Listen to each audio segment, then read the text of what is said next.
हमारे पास टॉपिक है multiplication of a vector bye scalars के वेक्टर को मल्टीप्लाई करना है स्केलर से। स्केलर मतलब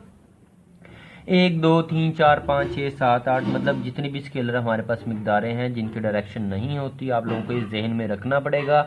रखना होगा कि स्केलर ऐसी मिकदारें होती हैं जिनकी डायरेक्शन नहीं होती, सिर्फ और सिर्फ उनकी कीमत होती है। जितनी भी हमारे पास गिनती है वो स्केलर्स ही कहलाती है, 1 2 3 4 5 6 7 8 एंड सो ऑन। तो मल्टीप्लाई करना है हमने वेक्टर को किससे, स्केलर से। तो वेक्टर पर क्या फ़र्क पड़ेगा, तो मैं ज़रा सादा अल्फाज में अगेन आपको समझाने की कोशिश करता हूँ कि हम जब वेक्टर को, किसी भी वेक्टर ए को किसी भी स्केलर से मल्टीप्लाई करते हैं, जैसे हमारे पास वेक्टर यहाँ पर ए मौजूद है, मैंने ए को मल्टीप्लाई किया 2 से,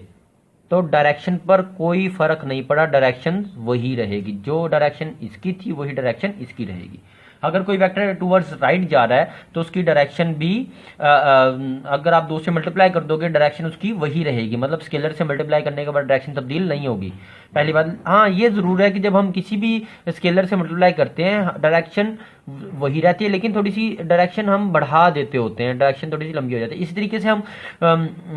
किसी भी वेक्टर को 4 से मल्टीप्लाई करें तब भी 6 से करें and so on so forth. अब मैं जरा डेफिनेशन पढ़ता हूँ। When we multiply a vector by a number n equal to n is greater than 0, मतलब कोई भी नंबर 1 2 3 4 5 6 7 8 जो कि 0 से बड़ा हो। जब हम किसी भी वेक्टर को किसी भी नंबर से मल्टीप्लाई करते हैं, then we get a vector whose magnitude changes and time, जिसकी कीमत तब्दील हो जाती है एंड टाइम्स, मतलब 1 2 3 4 जिससे भी हम मल्टीप्लाई करेंगे, but the direction remains the same, direction की क्या रहती है, सेम रहती है, जैसे कि A 2 है 4 है एंड 8 है, सो ऑन सो फोर्थ मैंने बता दिया। नेक्स्ट हमारे पास है कि अगर हम वेक्टर को स्केलर से मल्टीप्लाई करें, ठीक है, अब स्केलर कौन सा हो, स्केलर हमारे पास हो नेगेटिव। नेक्स्ट हमारे पास यहां पर है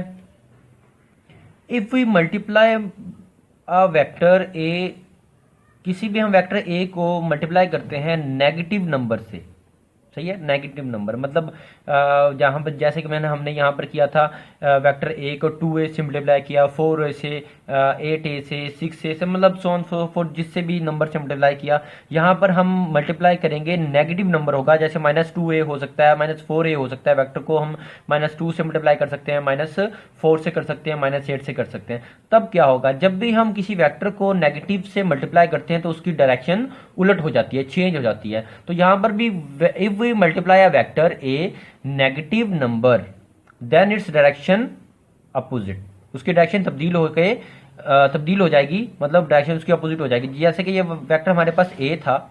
तो इसकी डायरेक्शन अब -2 से मैंने जब मल्टीप्लाई किया तो इसकी डायरेक्शन उलट हो गई, और जब मैंने -4 से मल्टीप्लाई किया तो उसकी डायरेक्शन, वही बात कि जब ए डायरेक्शन बिल्कुल सीधी थी और -4 से मल्टीप्लाई करते इसकी डायरेक्शन उलट हो गई। -2 पर इसकी डायरेक्शन उलट थी, लेंथ डायरेक्शन थोड़ी छोटी थी, -4 से थोड़ी सी मल्टीप्लाई करने से जो डायरेक्शन है थोड़ी सी बढ़ गई। तो कहने का मतलब यही है कि जब भी हम किसी वेक्टर को किसी भी नंबर से मल्टीप्लाई करते हैं तो तब उसकी डायरेक्शन वही रहती है अगर नंबर पॉजिटिव हो, अगर नंबर नेगेटिव हो तो उसकी डायरेक्शन उलट हो जाती है, अपोजिट हो जाती है।